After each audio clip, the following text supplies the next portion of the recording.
Em relação ao demônio, qual que é a sua visão? Satanás, diabo, demônio, Lúcifer, é tudo a mesma coisa? A figura do Lúcifer é aquele mesmo, é o anjo caído que queria ser Deus? Bom, a tradição judaico-cristã de longa data trabalha a ideia de Lúcifer, embora esse nome não apareça na Bíblia. Não tem Lúcifer? Não tem. Lúcifer ou Lutíferos. Estrela da manhã? Estrela da manhã. Lutíferos, é estrela da manhã o que aparece na Bíblia, né? Só que o livro de Isaías, de novo, aí, Lúcifer veio graças a Jerônimo. Quando Jerônimo traduziu a Bíblia para o latim, ele traduziu a expressão estrela da manhã, ou estrela da alva, para lutíferos. Lutíferos em latim, lute, luz. Ferus, que carrega. Aquele que carrega a luz. Transportador de luz, portador de luz. E acabou que lutíferos, por vias do latim corrompido, virou um nome próprio e virou o nome do ser angelical que caiu, embora esse nome não esteja na Bíblia como nome próprio. A Bíblia o chama de acusador, que em hebraico seria Satam. Satam é advogado de acusação, não é? Às vezes o apelido também de diabolos. Diabolos em grego significa dia, através de, a preposição grega através de. Você fala, por exemplo, em grego você fala diálogo. Logos, diálogos, através da palavra. Tá certo? A diáspora, semente lançada através de. Diarreia, que corre através de. É tudo grego, meu irmão. É tudo grego. Tudo bem de lá. E balos significa lançado.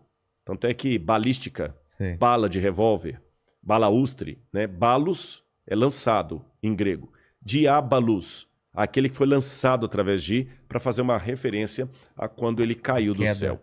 Mas esses nomes, Lúcifer, Diabo, Satã, que eu falei adversário, são apelidos, títulos que esse ser angelical, um querubim, foi adquirindo ao longo do tempo. O opositor, né? A gente não sabe qual que é o nome próprio dele, a CNH dele. Né? Quando Jesus joga os diabos, os demônios no porco, é outra coisa. É outra coisa. Ali é interessante, porque os demônios que estão ali, eles pedem a Jesus, lança-nos aos porcos. Ali são demônios, né? A palavra demônio também é interessante porque a gente tem que cuidar, porque no grego vem da palavra gênio. Gênio. O cristianismo acabou pegando a palavra gênio, também por vias do judaísmo do segundo templo. Gênio de muito inteligente? Não, gênio de genialidade mesmo, de personalidade humana. O gênio, né? tá. É porque você tem em grego, por exemplo, o Aristóteles fala do eudaimonia, né? O bom gênio, a sua disposição. O gênio é o que você é. A sua disposição, a sua psique, a sua alma, é o seu gênio. Então, eudaimonia era aquela pessoa que tinha virtuosa. Achei uma boa tradução. Embora aretes também seria virtuoso em grego, mas vou falar de eudaimonia, a pessoa virtuosa em grego.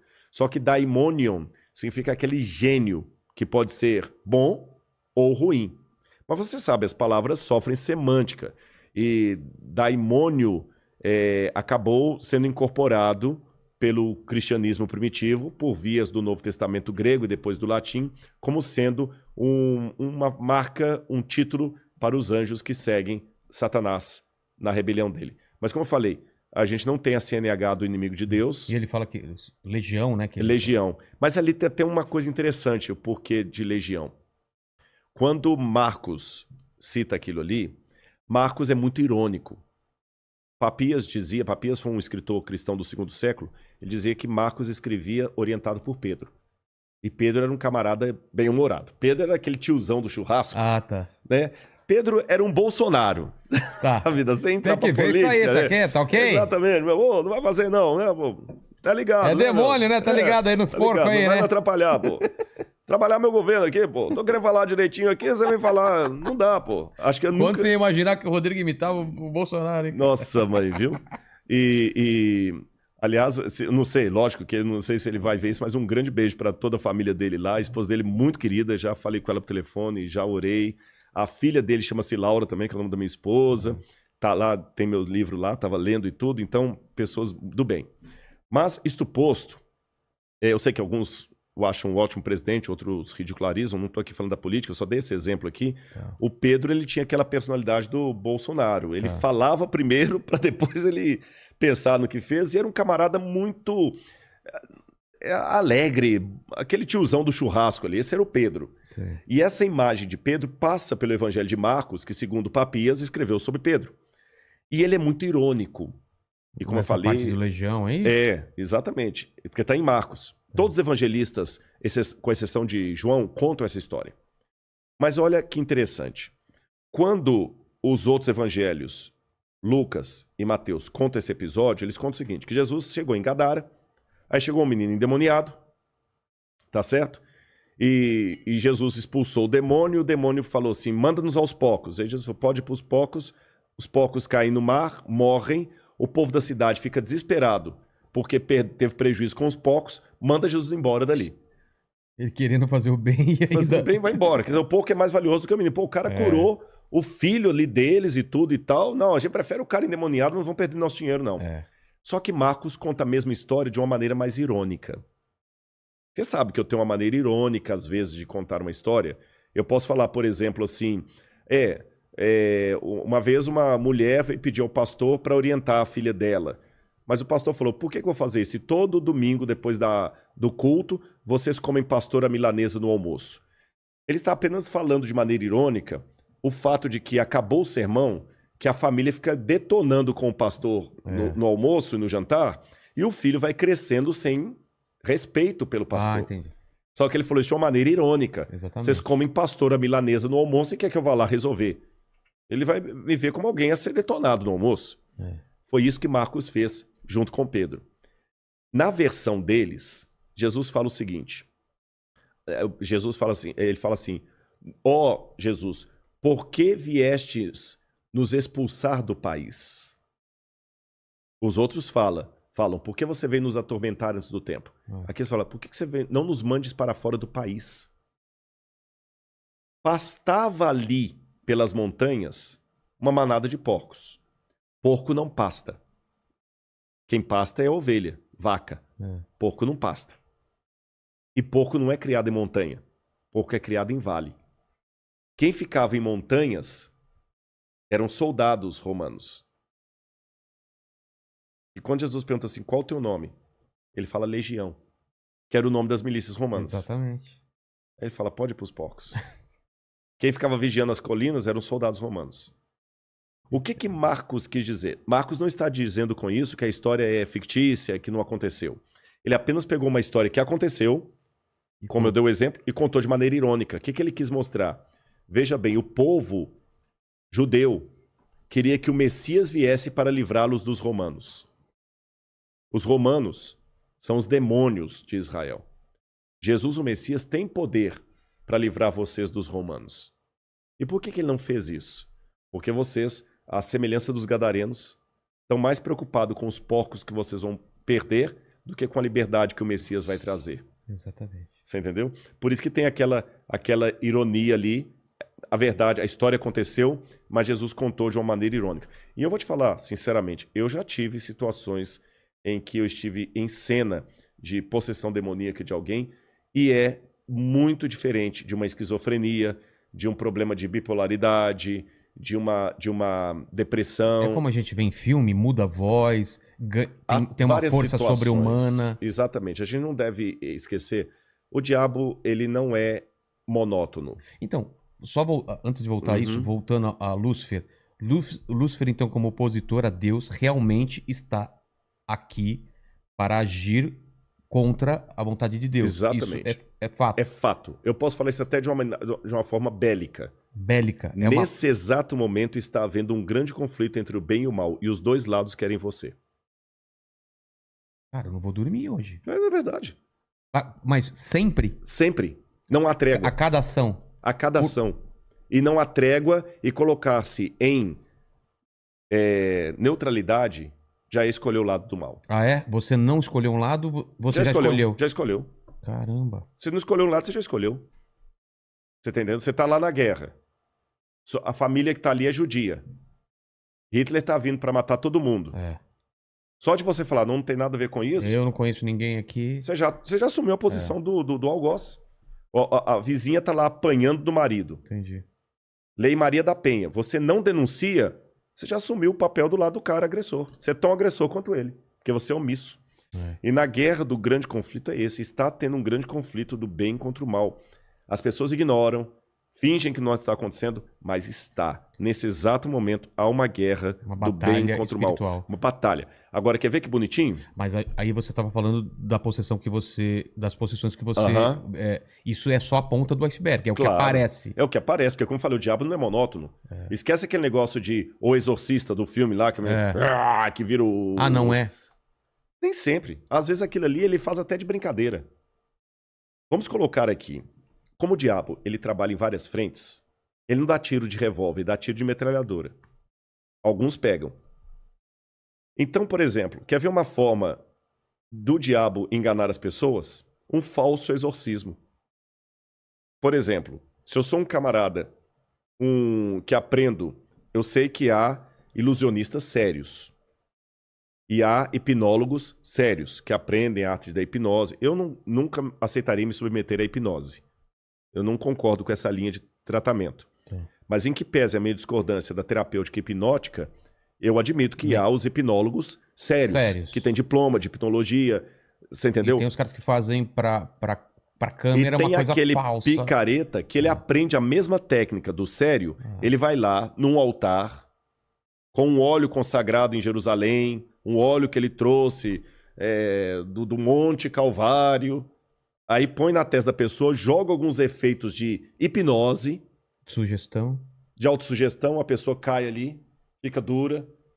Sai demônio, faz aquele teatro todo. Aquele ali foi um falso exorcismo.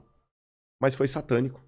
Sabe por quê? O diabo aproveita essa questão porque ele sabe que algumas pessoas vão ficar com medo.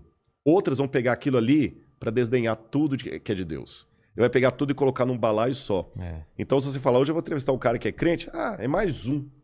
Então, até nisso ele ganha. Você tá entendendo? Agora, não se deixe enganar. O conflito está acontecendo. Se eu falasse isso aqui de maneira mais bonitinha, se eu falar o seguinte, não, eu vou falar com você hoje da teoria de Kardashev. Kardashev foi um russo físico que ele teorizou que existem vários universos e que o grau de elevação desses universos é baseado nos mundos, é baseado na quantidade de energia que ele gastou do seu planeta e como ele usa. Não tem nenhuma comprovação disso, nada. Mas Kardashev era um físico russo. Ele criou a teoria de Kardashev. E tá aí. Você entendeu? E todo mundo, nossa, legal. Se eu falar lá na escola da USP de física lá, eu vou falar sobre Kardashev, todo mundo vai ouvir a palestra, que interessante, tudo. Então existem graus de civilização. Ele fala de civilizações interplanetárias. As mais sofisticadas e as menos. Aí todo mundo ouve com respeito. Se eu falar de hierarquia de anjos, todo mundo vai cuspir, rir e ridicularizar. E existe. Existe. E eu tenho mais evidências sobre isso do que a do Kardashev. Então, por isso que eu falo, as pessoas têm que aprender a pensar e não simplesmente repetir mantras. Mas me fala, eu te interrompi sobre esses... você ia contar uma história de possessão. Eu me lembro uma vez, eu tive poucas experiências nesse sentido. Eu já vi umas coisas estranhas também na igreja que me assustaram. Assim. Eu tive poucas experiências dessas, mas o suficiente para eu ver que realmente poderia ter atos demoníacos. Eu lembro de um rapaz, não vou revelar o nome dele, é claro, em Belo Horizonte, que estudava comigo. Eu estava ainda no ensino médio. E um dia a gente foi estudar a Bíblia e ele incorporou. E a voz dele ficou muito modificada. E aconteciam coisas muito sinistras. Eu lembro de uma cena que ele virou e falou assim... Eu não sei o que ele falou lá, não lembro mais. Que foi uma luta com o diabo ali, porque Jesus fala que tem algumas castas que só saem com jejum e oração. Caramba. E quando ele falou assim, ele olhou para a torneira e a torneira, disparou na mesma hora. Porque saindo água? Saiu água. Ele só olhou. Vamos pegar a matemática e a estatística. Qual a chance matemática do cara olhar para a torneira e dispara? Do nada. Nessa hora? E ela não quebrou a torneira, não nessa hora. Ela só abriu. Rodrigo, se eu estivesse lá, nessa hora, mas eu só pegava o celular e corria e nunca mais voltava naquela casa ou olhava para aquela pessoa. Só isso. Claro. De medo. Eu sei, mas dá realmente um certo medo. Mas sabe... Mas o demônio tem esse poder? Tem. Tem e não tem. de alterar uma coisa física? Claro. É? Claro, por que não? Mas... Se o ser humano tem... Mas a gente não consegue fazer uma torneira espirrar água. Sim, mas na Idade Média também a gente não conseguiria fazer uma imagem sair de um aparelho para o outro sem nada. Ah, sim. Ele tem um conhecimento muito maior que... Exatamente. Você tá entendendo? Porque, na verdade, o que é um milagre? Uma das objeções que o pessoal apresenta ao milagre é justamente o fato do milagre aparentemente desafiar as leis da física. Mas, na verdade, a lei da física está constantemente sendo desafiada lei contra lei. Eu dei o exemplo da física quântica. Sim. Se eu pegar um objeto aqui e jogar para cima... Ele cai. Ele cai. Só que numa fração de segundo, enquanto ele está subindo, a lei da propulsão... Está agindo. Está agindo. Ela não quebrou a lei da gravidade, mas colocou em suspensão temporária. São duas leis antagônicas. Uma que está atraindo o objeto para o centro da Terra, outra que está mandando o objeto subir. Houve uma fração de segundo em que esse objeto ficou zero, parado. Depois ele começou a descer. Quando ele começou a descer, para onde foi a lei da propulsão? Ela não foi anulada, mas ela ficou em suspensão. Aí a gravidade começou a tomar. Então, veja bem, eu tenho leis da física que uma coloca a outra em suspensão e age. Acho que o demônio, Lúcifer, Satanás, o Sete Peles, que mais? O dito cujo, o carcará sanguinolento. Parede mijada. Hã? Parede mijada. Nunca ouvi falar também essa não, viu? Já vi até cão de calçola. Cão de calçola? Isso é na Bahia. Cão de calçola é o diabo de calcinha. Caramba. Esse cara aí, ele, de certa forma, ele consegue curvar as leis ou usar conforme... Sim, ele tem conhecimento da natureza. E ele tá desde o começo aqui, ele também ele sabe tudo. Os algoritmos, ou mesmo, vamos pegar a física quântica, que nós estamos descobrindo agora... Para frente de Watson, o DNA que o Watson descobriu agora, o diabo já está descobrindo lá atrás.